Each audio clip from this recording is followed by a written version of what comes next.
Begin by making your clay into a ball.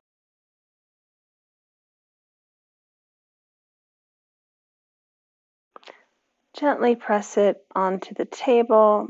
Be careful to make sure you're pulling it off, doing both sides, so it doesn't end up sticking to the table.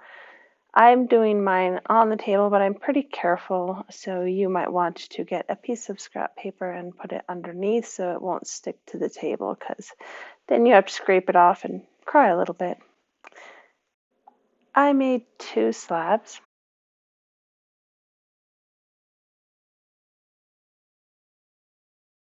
The one on top is going to be a little bit smaller than the one on bottom.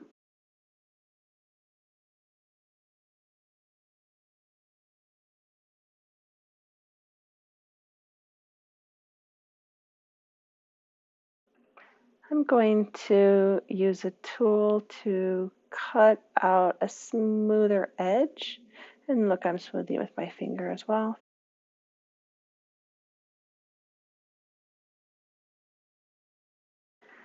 I'm going to put a paper towel or some paper in the middle so it can make a nice pocket shape. And then I'm pinching to connect the 2 slabs.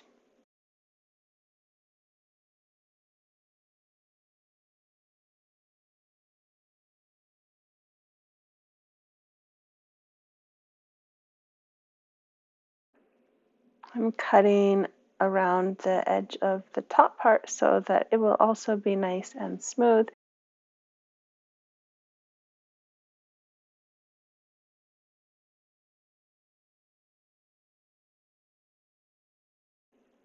I wanted to do a little pinching without the paper towel in there. Smoothing with my fingers.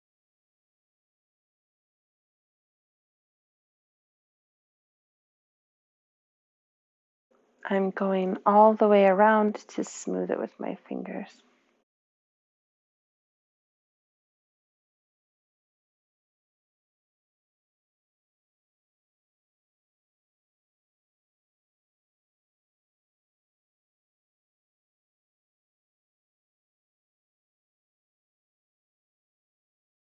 If you want to be able to hang it, you're going to want to make a hole in it before we fire it, so when it's still wet.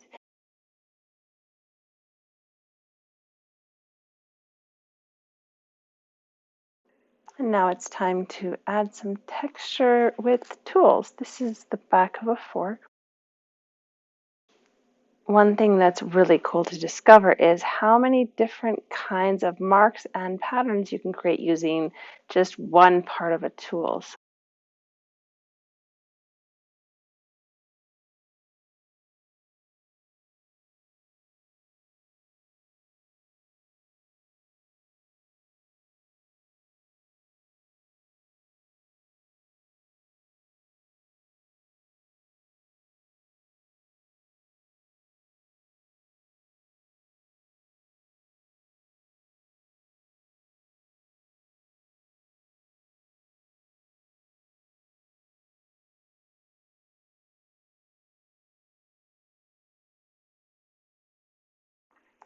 All right, we're going to need to move the paper towel to make sure I can add texture on the inside.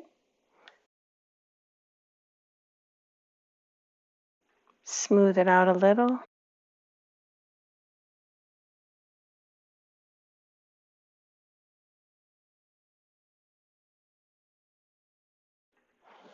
Play, see what you can make.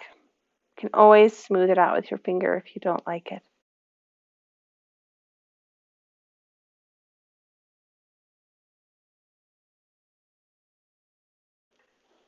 If you want, you can add marks on top of other marks. Just try to keep your marks a little bit smooth because sharp or rough edges can actually become sharp and cut you when it's been fired and is really hard, so you want to keep things nice and smooth.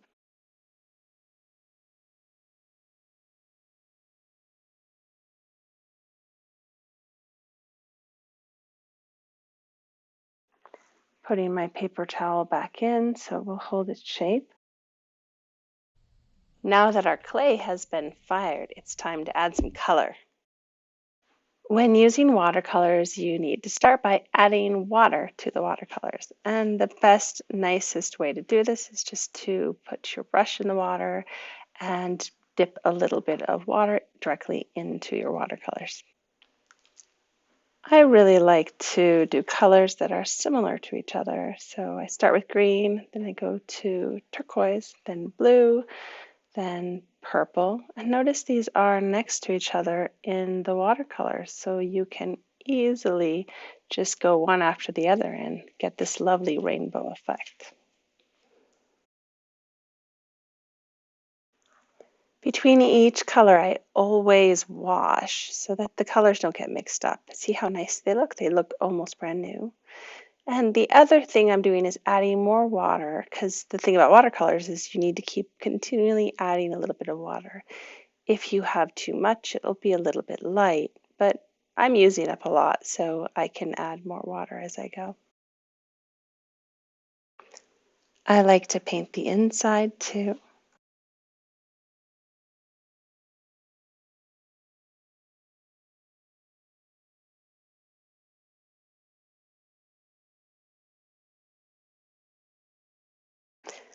I'm going to do the back like a rainbow too. See, I start with the turquoise, then I do the green, then the yellow, orange next, red next, and then magenta,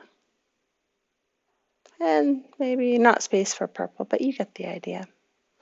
Now I'm just going to kind of fix it up, make it just a little bit better. Take time for craftsmanship. So you can tie it up and hang it up on the wall. I'll help you if you need. You can put things in it that are decorative or that you use.